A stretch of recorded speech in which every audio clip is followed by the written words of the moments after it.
नमस्कार। UP today Hindi के YouTube पर आपका स्वागत है।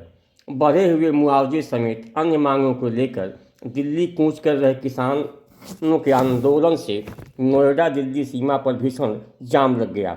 नोएडा और ग्रेटर नोएडा के गांवों से ट्रैक्टर, ट्राली और अन्य वाहनों से हजारों की संख्या में दलित प्रेरणा स्थल पर पहुंचे आंदोलनकारी किसानों की वजह से शहर की यातायात व्यवस्था बुरी तरह से चरमरा गई।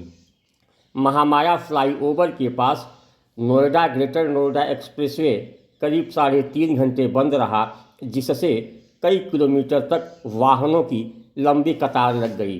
पुलिस की घेराबंदी और बैरिकेडिंग पार कर आगे बढ़ते किसानों को पुलिस ने रोका तो वे सड़क पर ही धरने में बैठ गए। प्राधिकरण और पुलिस प्रशासन के साथ लंबी बातचीत के बाद किसानों ने 7 दिन तक दिल्ली कूच नहीं करने का फैसला लिया।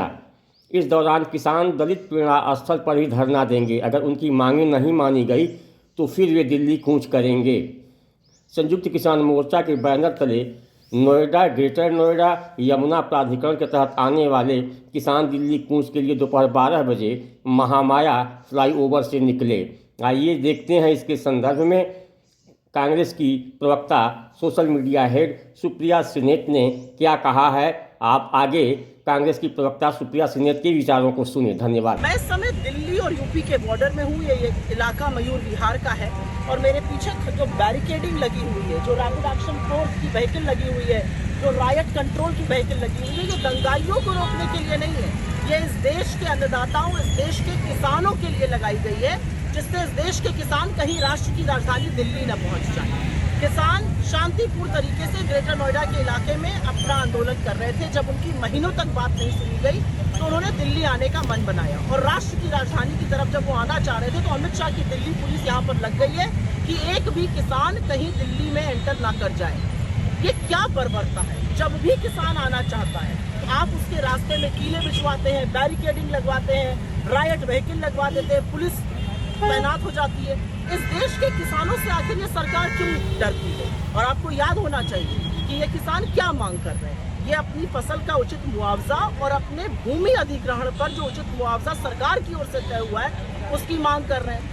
जबरन उनकी जमीन हड़पी जा रही है और किसान यही तो कह रहा है कि हमारी जमीन हमें, जो अगर आप ले रहे हैं तो उचित मुआवजा उसका दीजिए, हमें हमारी फसल का उचित दाम दीजिए। बजाय उनसे बैठकर समाधान निकालने के, बजाय उनसे बैठकर बात करने के, ये सरकार बार बार बर्बरता करती है। याद होगा 4 साल पहले इन्हीं किसानों में से 750 किसानों की शहादत हुई थी, लेकिन नरेंद्र मोदी का दिल नहीं पसीजा। अमित शाह की दिल्ली पुलिस का यहाँ तैनात होना इस बात का प्रमाण है कि ये सरकार इस देश के अन्नदाताओं की, इस देश के किसानों की रत्ती भर इज्जत नहीं करती है। किसान शांतिपूर्ण तरीके से राष्ट्र की राजधानी आना चाहते हैं, बार बार दिल्ली आने से उन्हें रोक दिया जाता है। क्यों रोक दिया जाता है? क्या दिल्ली किसी की बपौती है? क्या किसान दिल्ली नहीं आ सकता है? क्या दिल्ली बीजेपी के नाम कर दी है इस सरकार ने?